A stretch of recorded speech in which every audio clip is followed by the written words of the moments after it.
ఇప్పుడే 'బైసన్' అనే మూవీ అయితే చూడటం జరిగింది భయ్య. మూవీ చూస్తున్నంత సేపు నాకు 'వెట్రిమారన్' గారిది 'అసురన్' మూవీ గుర్తొచ్చిందనమాట. 'అసురన్' మూవీ అంటే మన వెంకటేష్ గారు తెలుగులో రీమేక్ చేశారు కదా 'నారప్ప', ఆ మూవీ అనమాట. ఎందుకంటే అంత రా అండ్ రస్టిక్‌గా ఉందనమాట ఈ మూవీ కూడా. ఫైనల్‌గా మూవీ చూసాక నాకైతే మూవీ అయితే నచ్చింది భయ్య. ఎందుకంటే మూవీ రన్ టైమ్ అనేది 2 అవర్స్ 42 మినిట్స్ అనమాట. చాలా లాంగ్ రన్ టైమే. కానీ అంతసేపు నిన్ను థియేటర్‌లో కూర్చోబెట్టడం అంటే అదంత ఈజీ టాస్క్ అయితే కాదు. కానీ మారి సెల్వరాజు గారు దాంట్లో సక్సెస్ అయ్యాడు భయ్య. మూవీ ఎంత రా అండ్ రస్టిక్‌గా ఉంటదంటే అసలు నీ కళ్ళతో నిజంగా ఒక క్రైము లేకపోతే అణచివేత ఎలా జరిగితే ఎలా ఉంటదో అలాగే చూస్తావు భయ్య.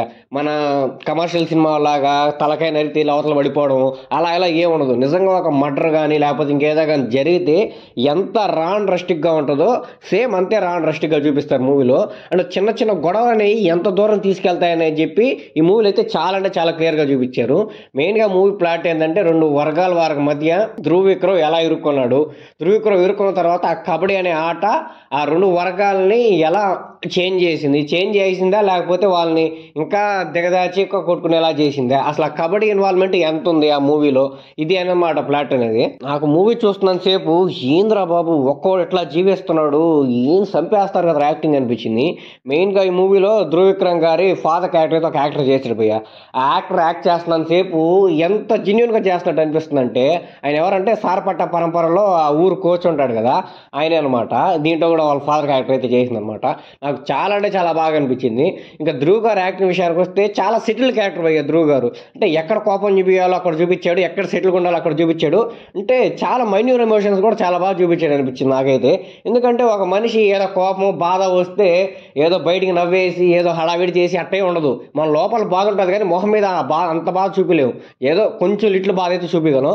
సేమ్ ఈ మూవీలో కూడా ధ్రువ్ విక్రమ్ గారు యాక్టింగ్ చూశారంటే లోపల ఎంత బాధ ఉన్నా సరే ఫేస్ మీద మొత్తం ఆ బాధ అంతా ఒక్కసారిగా మీకు కనబడిపోదు. నిజంగా ఒక మనిషి బాధపడితే ఎంత లిటిల్ బాధ అయితే మన ఫేస్ మీద కనపడుతుందో సేమ్ అలాంటి ఎక్స్పీరియన్స్ అయితే ధ్రువ్ విక్రమ్ గారు ఇచ్చారనమాట. ఇంకా అనుపమ పరమేశ్వర్ గారు అయితే నాకైతే యాప్ రోల్ అనిపించింది భయ్య. భలే సూట్ అయ్యారు. ఆమెకి ఇచ్చిన క్యారెక్టర్కి ఆమె చేసిన యాక్టింగ్కి అబ్బో భలే సూట్ అయిందనమాట.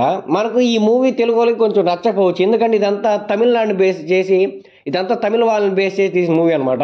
ఎందుకంటే ఆ మాస్ అనేది కానీ ఆ అమ్మాయిలు కొట్టడం అనేది కానీ ఇదంతా తమిళనాడు సైడు కామన్ అనమాట. వాళ్ళకి చూడడానికి బాగుంటుంది, చూడబుద్ధి అవుతుంది అనమాట.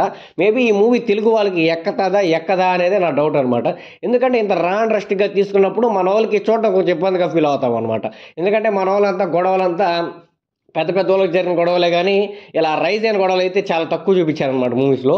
సో తమిళనాడు వాళ్ళు ఇలాంటి మూవీస్ని ఎక్కువగా ప్రోత్సహిస్తుంటారు అనమాట. ఈ మూవీకి అయితే చాలా బాగా అంటే చాలా బాగా తీశాడు భయ్య. ఫస్ట్ నుంచి లాస్ట్ దాకా ప్రతి సీను ఏంద్ర బాబు నెక్స్ట్ ఏం జరుగుతుందా, ఇప్పుడు అలా అయింది ఇలా అయిపోయింది నెక్స్ట్ ఏం జరుగుతారు అనేది ప్రతి సీను నన్ను అయితే అలా కూర్చోబెట్టేసింది. నాకైతే చాలా బాగా నచ్చింది అనమాట మూవీ. ఆయన రాసుకున్న రైటింగ్ అనేది నీకు ఎక్కడ బోర్ కొట్టదు, ఎక్కడ నీకు ఇది ఓవర్ యాక్షన్ ఉందిరా అసలు ఈ సీన్ అవసరం లేదురా అన్న ఫీలింగ్ అయితే రాదు.